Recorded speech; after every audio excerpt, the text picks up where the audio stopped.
And Battered Moons is a metaphor for many things, among them ugly towns that only receive second-hand light, but keep going, like ours.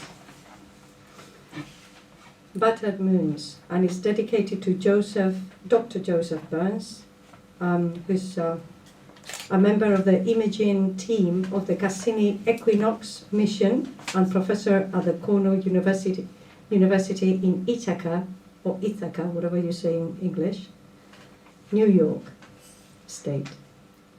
I sent him the poem via email and he never responded. Maybe he never got it. Do you say Ithaca or Ithaca? Ithaca. Ithaca. Right. Well, you know where Ithaca is. From Ithaca, Joseph looks to Phoebe.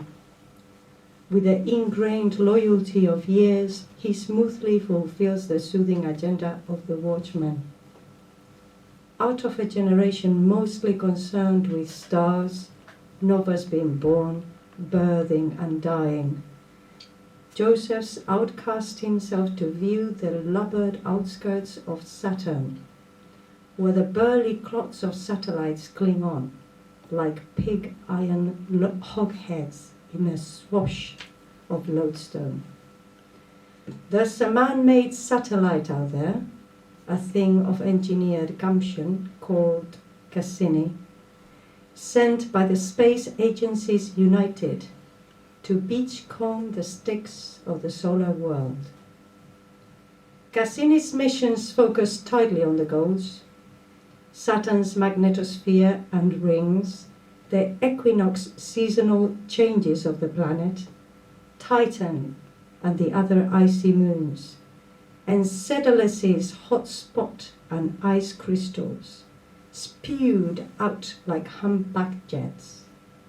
But Joseph's calling is to see to Phoebe, one among many Saturn's moons. Phoebe, the dark, the dim, the retrograde, whose orbit is tilted and goes the other way.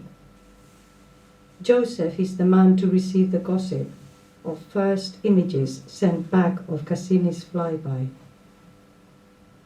This is Phoebe at home, unveiled, a battered outpost with a scarred past, a mess of a little moon that got trapped in the orbit of a young Saturn. From now, Joseph's screen is full of this, the chaos of undecided lightlessness across Phoebe's measly face, the Morse code of history in a million menial hits that bit off craters from minute to huge and sent off hunks of self to colonize the planet's rings and perpetuate the catch-22 cause and effect.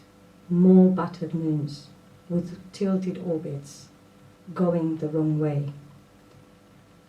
Joseph looks, Joseph sees, Joseph mulls and infers, ready to hypothesize on the evidence of Phoebe's violent past.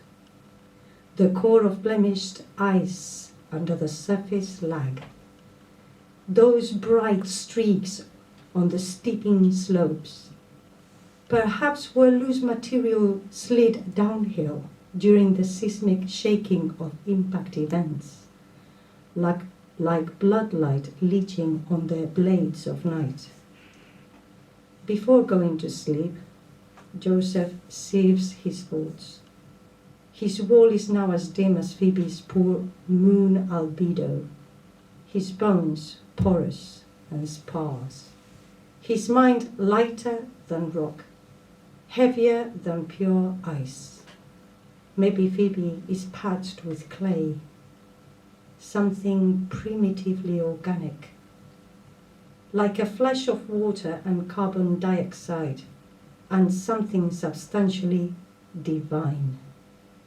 A little higher than a comet, a little lower than the planets. Joseph needs never worry. Phoebe is well battered, but going.